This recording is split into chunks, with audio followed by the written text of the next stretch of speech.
시간에 보았던 것처럼 솔로몬이라는 왕이 하나님께 1천 번제를 드리게 됩니다. 다시 말해서 솔로몬이 이스라엘의 3대 왕으로 취임한 이후에 그가 가장 먼저 했던 일이 무엇입니까? 라고 물어본다면 솔로몬은 여호와를 찾았다. 여호와 하나님을 구하며 1천 번제를 드렸다. 과연 1천이라는 숫자를 학자들이 많이 고민합니다.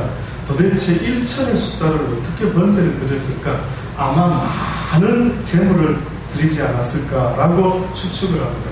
다시 말하면 솔로몬은 어떻게 보면은 자기 자신을 위해서 하나님께 번제를 드렸을 뿐만 아니라 모든 이스라엘 백성을 위해서 간절한 마음으로 하나님께 1천 번제라는 엄청난 정성을 다해 하나님께 중보하지 않았을까라고 하는 그런 생각이 듭니다. 많은 사람들이 하나님을 알면은 자기 자신을 위해서 물론 기도하게 되지만은요, 그러나 결국은 자기 자신만을 위해서 기도하게 되는 것이 아니라 내 이웃과 내 민족과 이 땅의 모든 열방과 족속들을 위하여 기도할 수도 있게 되어야 되는 것이 바로 하나님을 섬기는 자들의 모습이다라고 볼 수가 있는 것입니다. 결국은 내 영혼이 잘 될 뿐만 아니라 나로 말미암아 모든 민족이 복을 받을 수 있는 복된 삶, 이것이 바로 하나님이 우리에게 원하는 것 아니겠습니까? 결국 솔로몬이 1천 번제를 드렸을 때에 그의 꿈에 하나님께서 나타나셨는데 물어보십니다. 솔로몬아, 내가 너에게 무엇을 해주기를 원하느냐? 그때 솔로몬이 구한 게 뭐였다고요? 자기를 위하여 구한 것입니까? 이스라엘 백성, 곧 하나님의 택한 백성을 위하여 내가 구할 것이 있는데 그것이 뭐라고요? 지혜다. 왜 지혜를 택했어요? 생각해 보셨습니까? 왜 솔로몬이 많은 것들이 있는데 그가 왜 지혜가 필요하다라고 생각을 했을까? 이스라엘 백성을 다스림에 있어서 다른 어떤 파워도 필요할 것이고 다른 어떤 병거도 필요하고 마병도 필요하고 엄청난 국력이 분명히 필요할 수도 있겠는데, 그러나 그런 것들을 구하지 아니하고 뭘 구했다고요? 하나님 앞에 지혜를 구했다. 결국은 하나님의 마음에 얼마나 기뻤는지 솔로몬아 네 전에 너와 같은 지혜로운 왕이 없을 것이고 너의 이후에도 또한 없게 될 것이다. 그래서 지난 시간에 솔로몬의 가장 대표적인 지혜에 재판하는 모습을 보았죠. 예, 웬 두 창기가 아이를 각각 낳았는데 한 아이가 죽고 죽은 아이의 애미가 죽지 않은 다른 옆집의 아이를 갖다가 자기 애처럼 바꾸치기를 합니다. 그때 솔로몬 왕이 재판할 때 어떻게 했다고요? 좋다, 반으로 자르자. 반으로 잘라서 반반 공평하게 나누자 라고 했더니만 실제적인 진짜 엄마는 뭐라고 했다고요? 안 됩니다. 결코 안 됩니다. 네, 나한테 안 줘도 좋으니 저 여인에게 죽여서 주지 마시고 어떻게 해요? 살려서 주옵소서. 그때의 솔로몬이 이 여인이 바로 그 사람의 이 아이의 애미다라고. 또 솔로몬의 아주 유명한 재판이 또 하나 있습니다. 어느 날 예루살렘에 있는 세 친구가 있습니다. 아마 이 세 사람이 아마 굉장히 가까운 친구였던 모양입니다. 그래서 이 세 사람이요, 예루살렘에 살면서 은행이 없다 보니까 자기들이 모은 재물을요 서로 의논해가지고 어떤 이야기를 하게 되느냐면은 땅에다가 우리 돈을 묻어두십시다. 이렇게 세 친구가 서로 의논해서 합의를 합니다. 서로 믿을만 하니까요, 아마 전혀 염려가 없을 것이라 생각하고 각자 따로 묻어두는 것보다 그래도 이렇게 함께 묻어두는 게 안전하지 않을까, 그렇게 생각했던 모양입니다. 그런데 뜻밖에도 그 다음날 가보니까요, 이 묻어놨던 세 사람의 돈이 다 없어지고 말은 거지. 그래서 이 세 사람이 막 너무너무 속이 상하는 겁니다. 서로가 안 가져갔다는 것입니다. 그러면 우리 셋 말고는 아는 사람이 없는데 어떻게 돈이 없어졌느냐? 이 세 친구들이 막 서로 불신하면서 너무 답답해하는 것입니다. 그래서 이 문제를 가지고 솔로몬 왕에게 찾아갑니다. 솔로몬 왕이시여, 우리가 며칠 전에 서로 마음을 합해서 돈을 땅에다 묻어뒀는데 우리 세 사람만 아는데 이 돈이 없어지고 말았습니다. 우리 돈을 좀 찾아주십시오. 그렇게 이야기를 합니다. 그때의 솔로몬 왕이 뜻밖에도 뭐라고 그 세 사람한테 이야기하느냐면, 그래요? 그러면 저도 하나 부탁이 있습니다. 저도 좀 고민되는 어떤 문제가 하나 있는데 저 이야기를 먼저 들어보시고 거기에 대해서 답을 좀 먼저 해줘 보십시오. 그러는 겁니다. 예, 솔로몬 왕이시여 말씀하소서. 솔로몬 왕이 뭐라고 이야기를 하느냐면요, 어떤 여자가 있었습니다. 어떤 남자와 약혼을 하게 되었습니다. 그런데 이 여인이 약혼한 남자친구가 있는데도 불구하고 어느 날 또 다른 남자를 만나게 되어가지고 그 남자를 그냥 사랑하게 되고 말았습니다. 이 여인이 약혼한 남자를 찾아와서 하는 말이, 나에게 사랑하는 사람이 생겼으니 미안한데 당신과는 헤어져야 되겠습니다. 그렇게 이야기하는 것이죠. 이때에 이 남자가 그 여인의 아주 솔직하고 담대한 말을 듣고, 좋소, 당신이 원하는 대로 하시오. 그랬더니만 그 여자가, 고맙소, 내가 당신에게 돈을 좀 주기로 합니다. 뭐 헤어지는 어떤 위로금 차원에서 내가 당신에게 돈을 좀 주려고 합니다 라고 했더니만 이 남자가 상관이 없다는 거예요.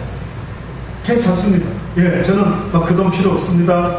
그래서 그 여인이 아주 너무 고맙게 생각하고 이제 그 남자와 결혼해서 살게 된다. 그런데 어느 날 부자인 이 여인에 대한 소식이 뭔가 소문이 났는지요. 어느 할아버지가 이 여자를 납치를 해가지고요, 돈을 얻어내려고 납치를 하게 됩니다.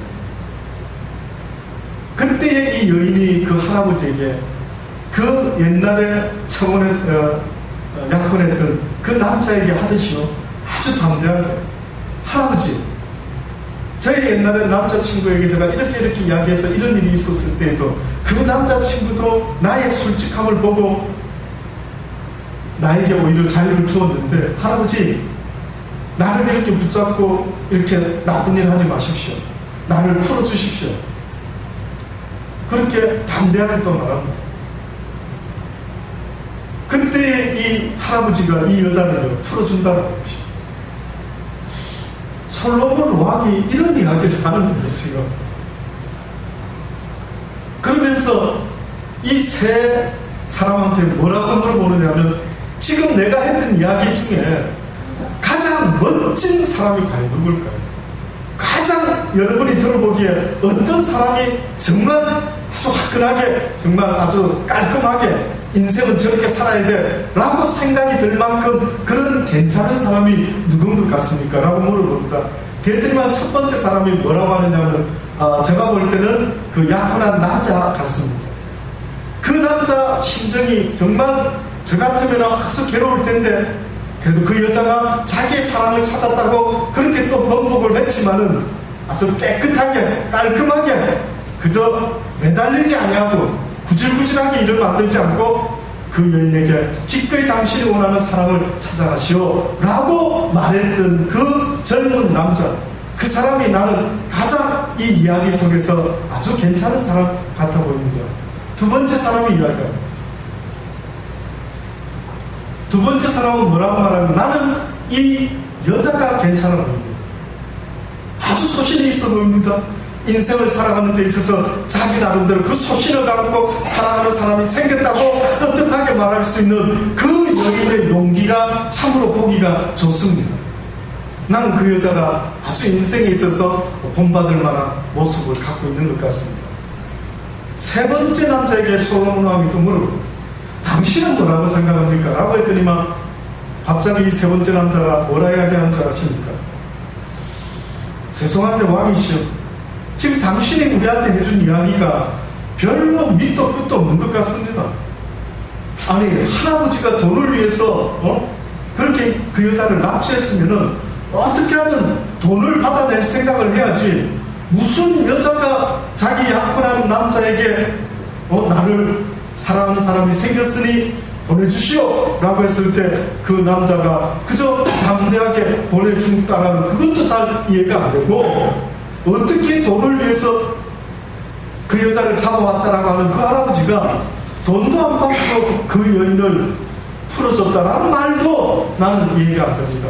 이 이야기는 밑도 끝도 없는, 전혀 어떻게 보면 뭐 생각할 가치도 별로 없는 그런 이야기 같습니다.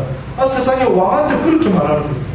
그때의 그 마지막 사람이 이야기를 듣고 있던 솔로몬 왕이 갑자기 뭐라고 말하는 줄 아십니까? 이 놈이 바로 돈을 훔쳐간 놈이다 라고 그런 말합니다. 왜요? 왜 그런 이야기가 나왔을까요? 솔로몬 왕이 재판을 할 때에 그 사람의 심리를 그렇게 잘 지혜롭게 이용을 했던 것입니다. 다시 말해서 인생관이 어떤 건지를 아마 체크를 해본 것 같습니다. 다시 말해서 똑같은 이야기를 듣고도, 똑같은 장면을 보고도 어떠한 것에 마음이 더 가 있는지를 솔로몬은 아마 그 이야기를 통해서 그 사람 각자의 심리를 체크를 했다. 마지막 사람은 어떤 상황에서 어떤 사람의 모습이 좋을까라고 생각했던 것이 아니라, 다시 말해 그의 목적은 바로 돈을 원했다면 이 돈을 갖다가 받았어야 되는데, 왜 약간 그 남자도 받지 않고, 왜 그 할아버지도 돈을 받지 않고, 왜 그렇게 물러서는 그 모습 말도 안 돼 라고 생각했던 그 사람의 심리가 결국은 그 친구들의 돈까지 다 훔쳐갈 수 있는 마음을 가진 자다 라고 보고는 세상에 그 남자를 잡아가라고 그럽니다. 물증은 없지만은 그러한 심정을 가지고 결국 솔로몬은 그렇게 재판을 했던 것입니다. 우리가 잘 아는 시바라고 하는 이집트의 여왕도 얼마나 솔로몬 왕이 지혜로운 왕인가, 도대체 그 사람과 한번 대화 한번 나누었으면 좋겠다라는 마음으로 솔로몬 왕을 찾아왔다라고까지 하는 이야기가 있습니다. 성경에는 지혜의 이야기가 많이 있습니다. 사실은 하나님에 대해서 많은 사람들이 전쟁에 능한 신으로 알고 있죠. 그러나 결코 그렇지 않습니다. 하나님은 전쟁에 능한 신이라고 하는 것은 영적으로 악한 사단을 대적할 때에 그러한 표현이 가능할 줄 모르지만, 어떻게 보면 이 세상을 살아가는 우리 인생에게 필요로 하는 영적인 파워가 있다면 그 의미는 곧 지혜의 신인 여호와께 나오라는 것입니다. 여호와를 가리켜서 성경은 뭐랍니까? 지혜를 뭐라고 표현합니까? 여호와를 경외하는 것이 곧 지혜요, 지식이다라고, 그 모든 것의 근본이 된다라고 그렇게 이야기하는 것입니다. 다윗을 봤을 때도 똑같은 이야기입니다. 우리가 볼 때는 솔로몬만 지혜로운 왕인 줄 알고 있지만은요, 그러나 성경에는 분명히 다윗이 얼마나 지혜로운 사람인가를 표현하고 있습니다. 우리가 잘 아는 이야기가 사무엘상 18장에 있는데, 무슨 이야기냐 하면은 거기에 보면은 여호와께서 부리는 악신이 사울왕에게 임하는 사건이 생기죠. 사울왕이 어느 날 시기심에 불타 있었을 때 갑자기 여호와께서 부리시는 악신이 그에게 임했다라고 합니다. 그래서 그가 악신이 임했더니만 그가 다윗을 죽이려고 창을 잡고 던지지 않습니까? 그러나 그것을 피해서 두 번이나 피해가는 그 다윗이, 성경에 보니 여호와께서 사울을 떠나 다윗과 함께 계심으로 사울이 그를 두려워한지라. 그러므로 사울이 그로 자기를 떠나게 하고 천부장을 삼으매 그가 백성 앞에서 출입하며 그 모든 일을 지혜롭게 행하니라. 여호와께서 그와 함께 계십니다. 사울이 다윗이 크게 지혜롭게 행함을 보고 그를 두려워하였으나. 자, 한번 방금 읽은 말씀을 한번 생각해 보십시오. 사울이 다윗을 점점 더 두려워할 수밖에 없었던 어떤 것이 있었는데, 오늘 이 말씀 사무엘상 18장에는 뭐라고 말하고 있습니까? 무엇 때문에 사울왕이 다윗을 점점 두려워했다고 합니다. 그가 힘이 세서요? 그가 지혜롭게 행하는 것은 자기를 대적하지도 않고 피해 나가고, 그러면서 그 어떤 일을 맡겼을 때 보니까 어떤 천부장의 일을 아주 지혜롭게 행하는 것을 볼 때마다 그는 점점점 다윗을 더욱더 두려워했다라고 말하고 있습니다. 신명기서에도 보면은 모세는 뭐라고 이스라엘 백성들에게 말하느냐 하면 너희는 지켜 행하라. 그리하면 열국 앞에 너희의 지혜요 너희의 지식이라. 그들이 이 모든 규례를 듣고 이르기를 이 큰 나라 사람은 과연 지혜와 지식이 있는 백성이로다 라고 하게 될 것이다. 다시 말해 너희가 가나안 땅에 가면 그 백성들 앞에서 어떤 모습으로 살아가야 되느냐면 내가 너희들에게 분부한 모든 것을 너희 스스로 지켜 행하는 자들이 되어라. 그러면 너희들의 모습이 열국 앞에서 지혜요 너희의 지식이 될 것이다. 그들이 이 모든 규례를 듣고 이르기를 이 큰 나라 사람은 과연 지혜와 지식이 있는 백성이로다라고 하게 될 것이다. 여호와를 아는 그 경외하는 것이 곧 지식의 근본이라고 했던 것처럼 여호와를 통해서 여호와의 말씀과 여호와의 그 지혜와 지식을 얻게 되는 그것이 곧 하나님의 백성된 자의 상징이 될 수 있어요. 그러니 예수 믿는 사람들은 미련한 사람이 아니어야 예수 믿는 사람은 착한데 어리숙한 사람이 되어서는 안 됩니다. 누가 예수 믿는 사람을 어리숙하다 합니까?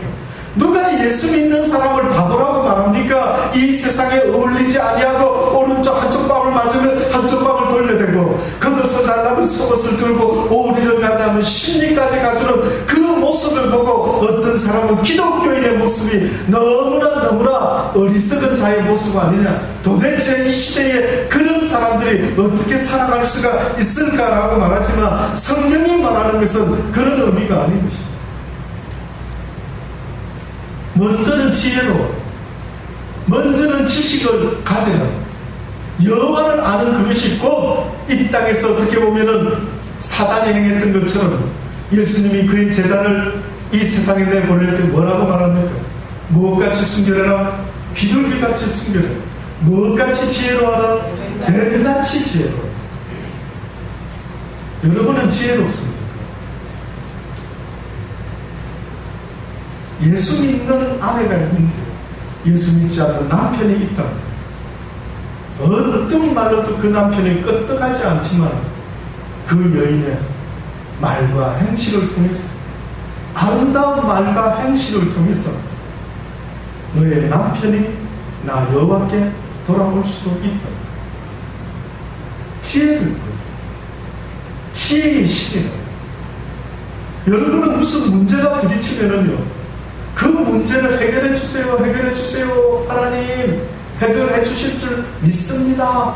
그러고 나서 해결이 안 되면은 막 그냥 불평과 불만이 생기는 것 아닙니까? 늘 말씀드립니다. 연탄 공장에 다니는 어떤 젊은이가 텐트를 치고 연탄 공장 안에서 숙식을 하면서 먹고 살고 흰 와이셔츠를 입고 하루 온종일 일을 하고 있습니다. 근데 그 젊은이가 불평불만을 합니다. 에이 오늘도 제가 묻었네. 에이 오늘도 연탄가루가 묻었네. 하나님 제발 좀 옷에 연탄가루 좀 묻지 않도록 좀 도와주세요 라고 하는 것이에요. 그래도 변화가 없는 겁니다. 또 연탄가루가 또 몸에 묻고 또 연탄가루가 또 몸에 묻는 겁니다. 어제나 오늘이나 변함없는 어떤 모습을 보면서 하나님 내 기도를 듣고 계십니까? 하나님 도대체 응답 안 하십니까? 라고 말하고 있을 때에 엇밖에도 하나님께서는 그 문제는 도와달라고 나에게 구할 것이 아니라 너에게 내가 지혜를 주기를 원하는데 왜 지혜를 구할 생각은 해보지 않느냐. 믿음이 필요할 때가 있겠지만 그러나 하나님께서는 무엇을 구하라고요? 지혜를 구하라고 하시는 때도 있다라는 사실을 잊지 마십시오. 지혜를 주소서. 지혜를 주소서. 날마다 이 땅에서 하루하루 살아갈 때에 하나님이시여 믿음으로 산다는 것도 물론 이해가 되지만 어떤 면에서는요 예수 그리스도에 대한 믿음만 있으면 되는 것입니다. 많은 사람들이 믿음 외치면서 믿음이 아닌 신념을 가지고 내 뜻을 쫓아서 나의 뜻대로 인생이 되게 하여 주옵소서라고 신념을 가지고 살아가는 인생들이 얼마나 많이 있는지 모르는데 여러분의 믿음은 도대체 무엇을 위한 믿음입니까? 왜 성경에서 믿음, 소망, 사랑 이 가운데 죄인은 사랑이라고 했지만은 그러나 믿음이 필요한 필요하다라고 말했던 것은 너희가 예수 그리스도를 믿지 아니하면 하나님의 아들로 너희의 메시아로 너희의 구세주로 너희의 죄값을 씻어주신 만군의 여호와의 크신 사랑의 의미를 깨닫지 못하고 믿지 못하면 너희가 결단코 구원을 얻을 수 없다라는 말씀입니다. 구원받은 백성이 남은 세상을 살아야 될 때 정말로 필요로 하는 것이 있다고 한다면 어떻게 보면 지혜가 더 필요해요. 지혜가 더 필요합니다. 유대인들이 왜 노벨 물리학상, 노벨상 그렇게 많이들 상 받는 줄 아십니까? 유대인들의 학습법 가운데 정말 신기한 게 하나 있습니다. 저는 그걸 보고 깜짝 놀랐죠. 뭔지 아십니까? 유대인들은 정답 하나를 만들어내지 않습니다. 학생들에게 질문을 했을 때 우리는 정답 외에 다른 답을 말하면 주로 잘할 때 뭐라고 말합니까? 야, 이 녀석아, 그거 엉터리 답을 냈어. 답이 딱 요거야, 요거. 이렇게 주로 모든 분야에서 답을 내죠. 근데 너무 뜻밖에도 유대인들은 모든 분야에서 답을 내는 것이 아니라 이 사람은 비록 이것이라고 답을 냈지만 너의 생각을 말해. 과연 이 방법밖에 없는 거냐? 유대인의 힘은 생각하는 힘, 유대인의 능력은 생각하는 능력입니다. 뜻밖에도. 그래서 우리 민족을 옛날에 일본이 통치할 때에 그 창작하는, 상상할 수 있는 모든 예능 계통의 어떤 미술이라든지 음악이라든지 이런 과목들을 없앴어요. 그래서 일본에서 우리 학생들을, 한국 학생을 가르칠 때에 그런 창의력이 발휘되는 과목은 싹 없애버리고 그저 무조건 질문과 답을 만든 고구마 앵무새 같이 계속 외우도록 시켜요. 너희들은 상상하지 마라. 그저 복종만 해라. 우리 일본이 가르쳐주고 시키는 대로만 하지 결단코 다른 생각은 할 필요 없어 라고 가르쳤던 거예요. 그래서 어떻게 보면 일본이 물러나고 나서도 우리나라 교육에 있어서 하나의 좋지 못한 어떤 습관이 있었다면 사람을 가르칠 때에 그 상상의 힘, 다시 말하면 성경이 뭐라고 표현했습니까? 믿음은 바라는 것들의 실상이에요. 보지 못하는 것들의 증거가, 네가 바라는, 네가 상상할 수 있는, 네가 상상이 죽은 자까지 살리실 수 있을 줄 믿습니다라고 한다면 너의 믿은 대로 될지어다. 뜻밖에도 이러한 것이 성경에서 우리에게 말하고 있는, 믿음은 각자 다르다. 믿음의 분량은 다르다. 네가 무엇을 믿느냐에 따라서 너의 지혜와 너의 삶의 모습은 달라질 수밖에 없다는 것이죠. 그러니 하나님을 믿는다는 것은 그냥 맹목적으로 그렇게 그저 우상을 숭배하듯이 믿습니다 하는 게 아니라, 어떤 목사님이 인도를 가셨다. 인도에 가가지고 그들이 섬기는 힌두교니 온갖 아주 그 많은 신들을 섬기고 있는데, 인도 사람들, 여자들 특히 이마에 보면은 뭐를 찍습니까? 빨간 점을 이렇게 하나 찍죠. 왜 찍는 줄 아십니까? 왜 이마에다 무슨 점을 하나 빨간 걸 찍고 있다? 그 의미는 신이시여 오늘 하루도 나에게 복을 주시옵소서. 그러니까 인도 사람들에게 있어서는요, 착하게 살아라, 내 이웃을 내 몸과 같이 살아라, 사랑해라, 지혜를 구해라, 그래서 서로 협력하고 도와서 이렇게 살아야 된다 라고 하는 신의 가르침을 생각하는 게 아니라, 신이라면 나한테 잘 먹고 잘 살 수 있도록 복을 주십시오. 딴 소리 필요 없습니다. 그냥 복만 주시면 되겠습니다 라고 해서 날마다 여기다가 빨간 점을 찍고 그렇게 하루를 시작한다. 요즘은 뭐 하도 빨간, 옛날에는 빨간 분 같은 걸 칠했는데 요즘은 좀 현대식으로 스티커가 나왔답니다. 그래서 빨간색 스티커를 이마에 붙이면 하루 종일 가는 그런 아마 뭐 기미테 같은 이런 걸 붙이기도 합니다. 인도라고 하는 나라가 엄청난 문화의 발상지니, 문명의 발상지니, 아주 몇 천년의 역사를 가지고 있는 아주 뿌리 깊은 종교들을 갖고는 있는데도 불구하고 그 민족들이 얼마나 가난한지를 가본 분들은 깜짝 놀랍니다. 그들의 한 달 생활하는 게 10만 원이면 아주 잘 먹고 살아요. 그 정도만 돼도 감사합니다. 평균이 한 달 10만 원 이하를 가지고 살아요. 그렇게 가난할 수 없고 그렇게 많은 백성이 굶주릴 수가 없어요. 도대체 그들의 신은 뭐하고 있는지, 그들은 어떤 신을 섬기길래 몇천 년 동안 변함없이 그렇게 신들을 찾고 구하고 하는데도 불구하고 그들은 그렇게 가난한 삶을 수많은 백성들이 살아가고 있다라고 하는 것입니다. 궁극적으로 하나님이 우리에게 원하는 것은 모든 걸 다 하나님께 맡기고 우리는 그저 복만 주십시오 라고 하는 관계를 하나님은 성경에 말씀하고 있는 게 아닙니다. 하나님은 우리에게 지혜를 주기 원합니다. 그 지혜가 네 삶을 아름답고 값지고 보석과 같이 빛이 나도록 만들기를 원하는 것. 인간은 짐승과 다르답니다. 인간은 고개를 들어 하늘을 바라볼 줄 알고, 인간은 모든 것들을 만들어내는 만물의 영장이라고 하는 것은 어떻게 보면 인간이 가지고 있는 그 지혜 때문이라고 분명히 성경은 이야기하는 것 아니겠습니까?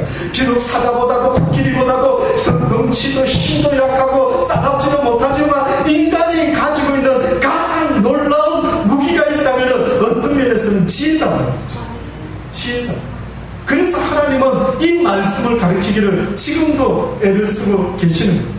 솔로몬이 지혜로운 것을 말씀하고 있고 뿐만 아니라 다윗이 얼마나 지혜로운 것을 말할 뿐만 아니라 이스라엘 백성들에게도 가나안 땅에 들어가서 너희가 살게 될 때에 너희는 지켜 행하라, 내 말을 지켜 행하라. 그리하면은 열국 앞에서 너희는 나의 지혜가 되고 나의 지식이 되고, 그들이 이 모든 규례를 듣고 이르기를 저 큰 나라 사람 이스라엘은 과연 지혜와 지식이 있는 백성들, 그의 하나님은 어떤 하나님이길래 그의 백성들이 저렇게 놀라운 지식을, 지혜를 가지고 있는 것.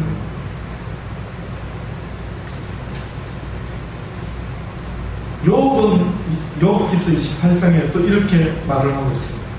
그런즉 지혜는 어디서 오며 명철의 곳은 어디인고 모든 생물의 눈에 숨겨졌고 공중의 세계에 가리워졌으며 멸망과 사망도 이르기를 우리가 기록 그 소문을 들었다. 하나님이 그 길을 깨달으시며 있는 것을 아시나니 이는 그가 땅끝까지 감찰하시며 온 천하를 두루보시며 바람의 경중을 정하시며 물을 대어 그 분량을 정하시며 비를 위하여 명령하시고 우레와 번개를 위하여 길을 정하셨습니다. 그때에 지혜를 보시고 선포하시며 굳게 세우시며 군구하셨고 또 사람에게 이르기를 주를 경외함이 곧 지혜요 악을 떠남이 명철이라 하셨느니라. 이 욥이 했던 이 말의 의미를 여러분은 지혜가 있는 분은 깨달으실 것이고 무슨 소리인가 통 이해가 안 됩니다 할 때는 오늘 저녁에 지혜를 더욱더 구하실 수 있기를 바랍니다. 예, 어떤 사람은요 하나를 가르치면 열을 깨닫는다는데 어떤 사람은 두 개를 가르치는데도 하나도 이해를 못하는. 그러면서 만약에 여러분 목사님 나처럼 막 성경을 읽고 있으면 막 머리가 어지럽고 잠만 오고 너무 피곤합니다. 지혜를 구해라는 거죠. 아버지요, 지혜 이 진리의 말씀을 읽고 듣고 깨달을 수 있도록 은혜를 베풀어 주옵소서. 이 백성이 망하면 무엇이 없음으로 망한다고요? 여호와를 아는 지식이 없기 때문에 망해가고 있다는. 너희가 나를 오해하였도다. 너희가 나를 오해하였도다. 내가 어떤 하나님인지 참으로 오해하였도다. 누가 그렇게 대표적인 사람이었습니까? 한 달란트를 받았던 자가 그렇게 주인에게 말하지 않습니까? 당신은 뿌리지 않은 것에 심지 않은 것에서 거두고 취하는 그런 분인 줄 알았습니다. 네가 나를 참으로 오해했구나. 네가 나를 참으로 잘못 이해했구나. 이 악하고 게으른 자.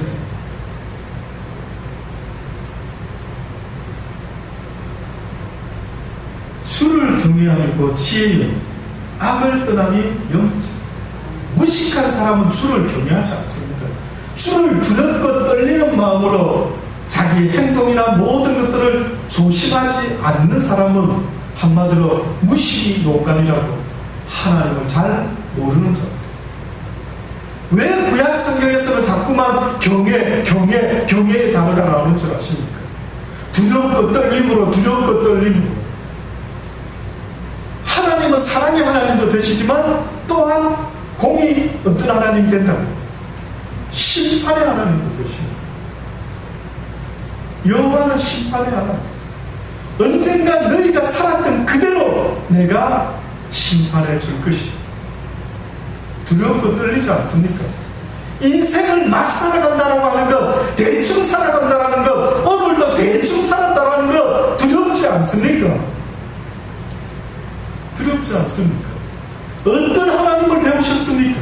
이때까지 여러분을 살아오면서 어떠한 하나님을 배우셨길래 오늘 하루도 두렵고 떨림도 없는 그런 하루를 만약에 보내었다라고 한다면 여러분 자신을 다시 돌아보십시오. 오늘 이 밤이라도 너의 영혼을 내가 거두어가면 오늘 이 밤까지 살았던 너의 삶을 가지고 내가 심판할 것이라고 분명히 엄히 말씀했는데 그 말씀의 의미를 아직도 이해 못하십니까? 어느 어리석은 부자가 말하기를 야 오늘은 내가 돈을 엄청 벌었으니 내가 저 은행에다가 돈을 잔뜩 제공해놓고 내 평생 먹고 살아도 조금도 부족함이 없겠구나. 와우 내 영혼아 기뻐라. 와우 내 영혼아 즐거워하자 라고 했는데 뜻밖의 그 이야기를 듣고 계시던 만군의 여호와 하나님께서 그 부자에게 뭐라고 말했던가요? 어리석도다. 네 영혼의 주권자가 누군 줄을 몰랐구나. 네 영혼을 오늘 밤에라도 거두어 가실 만군의 여호와께서 네 영혼을 거두어 가면은 이렇게 쌓아놓은 모든 너의 재물이 다 네 것이 되리는 거야. 네가 돈을 벌을 줄은 알았겠지만은 그러나 네 영혼이 네 손에 달린 것이 아니라 만군의 여호와의 손에 달려 있다라는 사실, 너를 지은 창조주가 있다라고 하는 사실을 네가 모르고 살았고,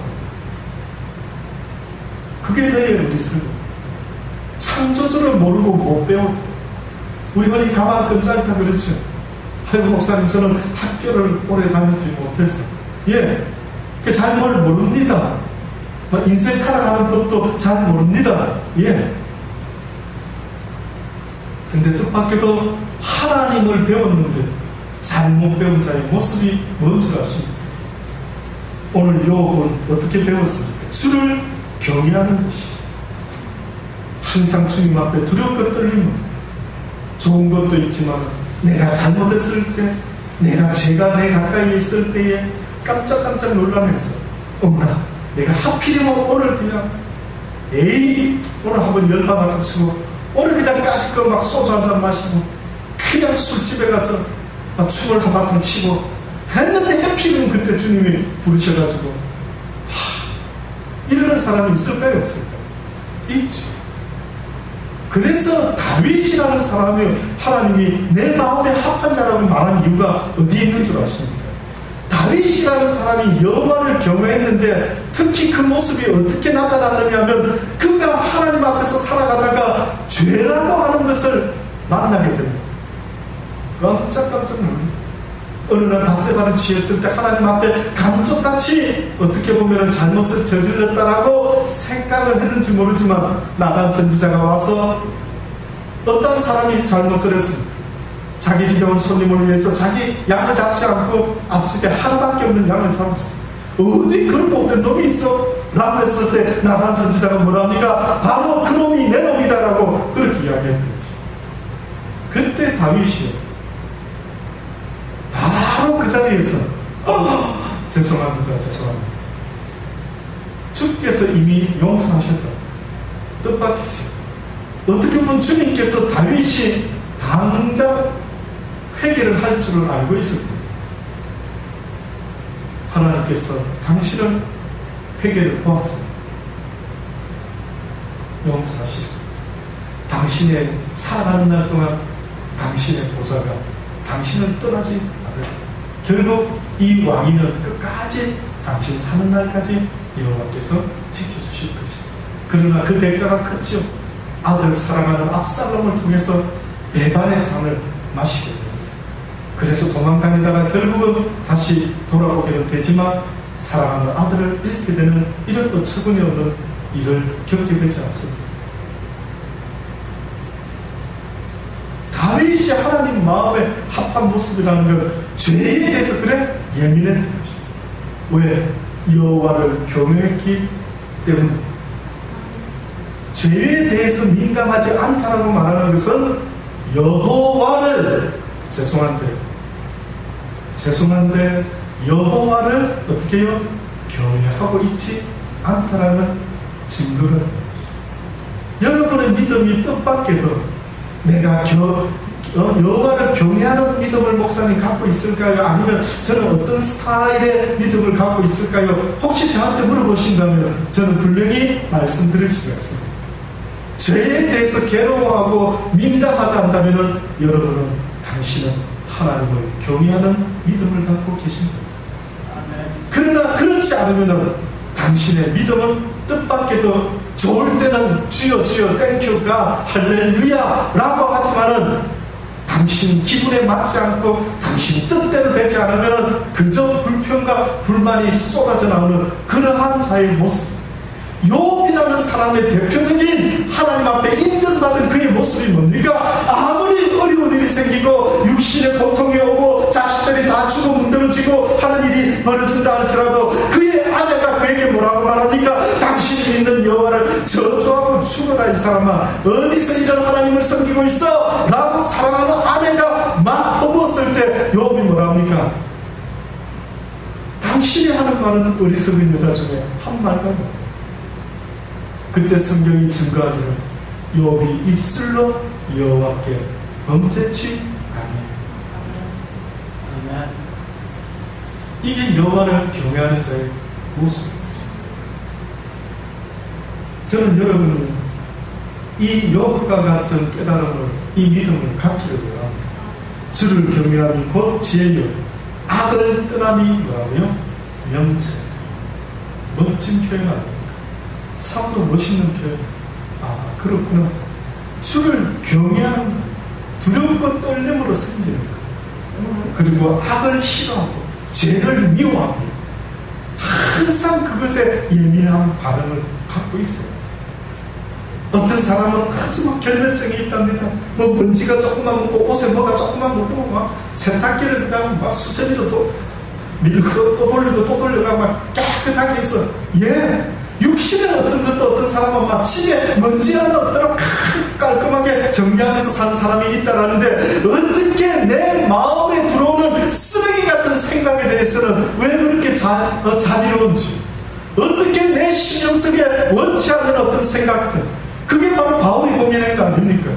그가 원하는 선한 것은 행하지 못하고 생각지 못하고 육신에 원치 않는 또 다른 법이, 사망의 법이, 쓰레기 같은 법이, 사람과는 전혀 다른 미움의 법이, 시기 질투의 법이, 날마다 불평과 불만의 법이 나를 사로잡아 오는 것을 보는도다. 오라 나는 공부한 자라, 누가 이 사망의 법에서 나를 해방시켜 주실 수가 있을까라고 날마다 뜻밖에도 눈에도 보이지 않는 자기 육신을 타고 들어오는 악한 생각 때문에 하나님 앞에서 몸부림을 쳤던 그 위대한 사도 바울이라는 사람의 모습이었던 것입니다. 여러분은 어떤 모습인데요? 뭐 그냥 유창하게 기도하고 뭐 유창하게 설교하고 뭐 유창하게 신앙생활하면은 과연 그 모습이 하나님이 기뻐하는 자의 모습인 것 같습니까?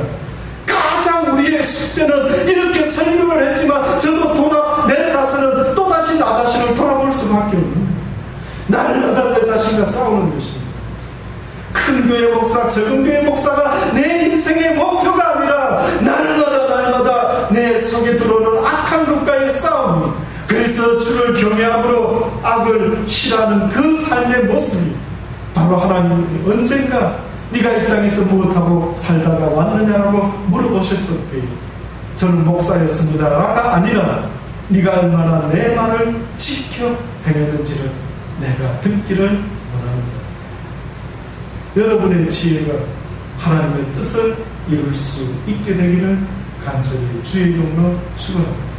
기도하시겠습니다. 하나님, 그렇습니다. 비록 더운 날씨 속이지만 아버지여,